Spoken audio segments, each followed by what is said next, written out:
Pour le petit déjeuner, pour le goûter ou même par gourmandise, nous avions fait dans le numéro 1 les croissants et les pains au chocolat. Et dans la même lignée, nous allons faire la brioche tout prochainement. Mais aujourd'hui, nous allons faire les tartes ou amandines aux fruits. Alors, précédemment, on avait mis la pâte sucrée au frigo, dans un plastique. On va couper en deux. On va le faire en deux fois, c'est plus facile.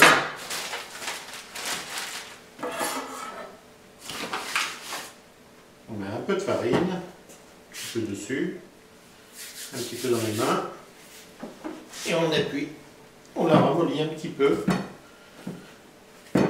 C'est une pâte très fragile, aussi fragile crue que cuite.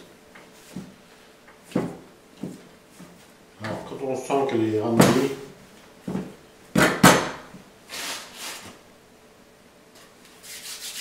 on peut prendre le rouleau.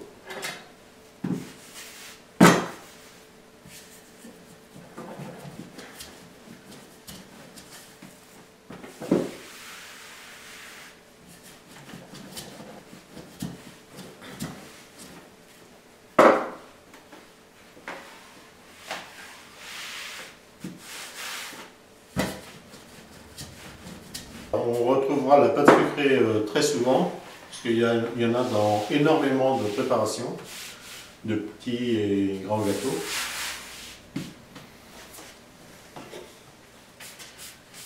Un coup de brosse pour enlever l'excédent de farine.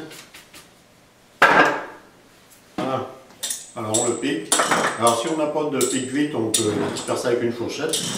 Pas de problème, c'est plus long, c'est tout.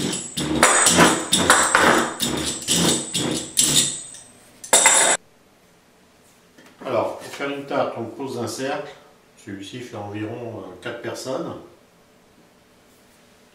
On coupe légèrement plus grand.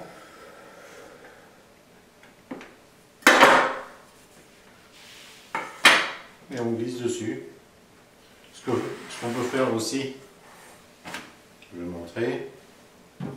Pour éviter de casser la pâte, on enroule la pâte sur le rouleau. Et on la dépose sur le cercle. Comme ça, il y a moins de risques. Et après, on fait descendre la pâte le long du cercle. Une fois qu'on a fait le tour, on fait ressortir un peu la pâte vers l'intérieur. Tout le tour est fait. On peut donner un coup de rouleau dessus, un coup dans chaque sens.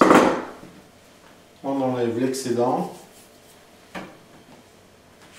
Et on appuie pour faire remonter la pâte. Et on fait la grande tarte. Alors on découpe légèrement plus grand.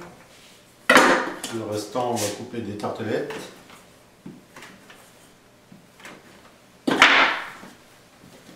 Et les chutes, on les met de côté, on les garde pour après.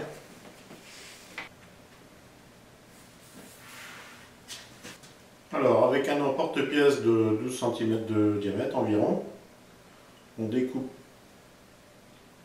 des cercles, on découpe des ronds.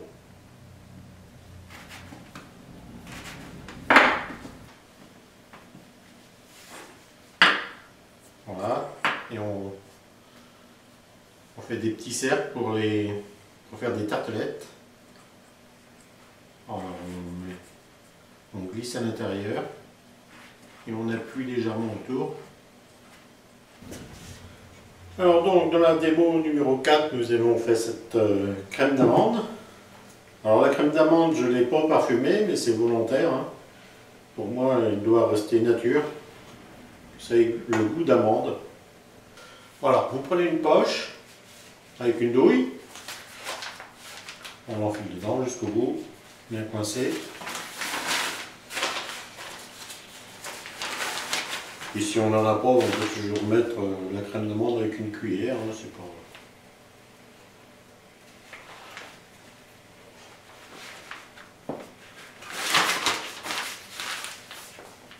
Voilà. Alors voilà, et maintenant on appuie. Et on fait un rond de crème d'amande.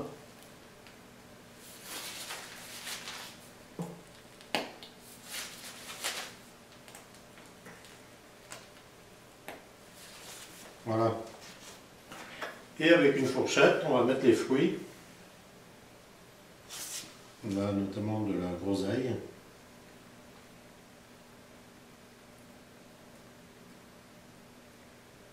Parsemer un petit peu.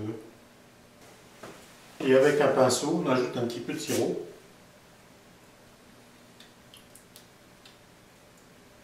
Tout petit peu, hein. Il ne faut pas en mettre de trop, sinon ça pourrait caraméliser et coller au cercle. Alors on appelle ça aussi des tartes amandines, hein, parce qu'il y a beaucoup de... Il n'y a que de la crème d'amande en fait. Et une amandine simple, c'est juste de la crème d'amande avec des amandes effilées dessus. Donc voilà. Alors celle-ci, on va la faire aux pommes, caramélisées. Alors voilà, on laisse un petit espace entre les tranches.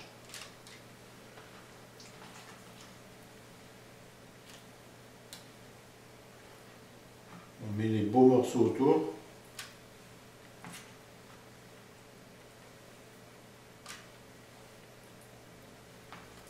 Et les morceaux un petit peu en bouillie, on les met au milieu. Alors voilà comment on dispose les pommes dans le fond de tarte. Hein. Légèrement espacé. Il ne faut pas trop les serrer, sinon ça la fragilise encore plus.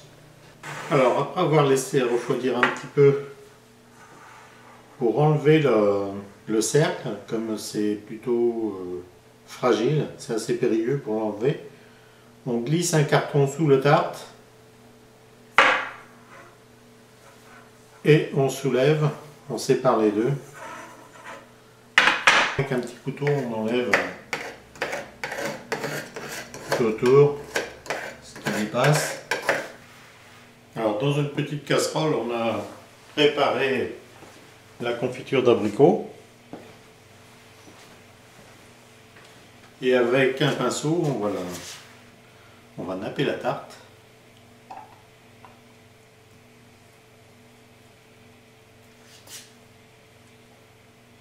Nous allons napper les tartelettes. Alors napper, c'est glacé. On peut prendre de la confiture d'abricot. Confiture d'abricot, puis la faire bouillir un peu sur le feu. Avec un peu d'eau. Alors pour les tartelettes, on fait en fait la taille que l'on veut. Hein. Des cercles plus petits ou des plus petits moules. Des moules en flexipan, c'est parfait. Pour le démoulage, il n'y a rien de mieux. Alors à bientôt pour la prochaine fois avec les brioches.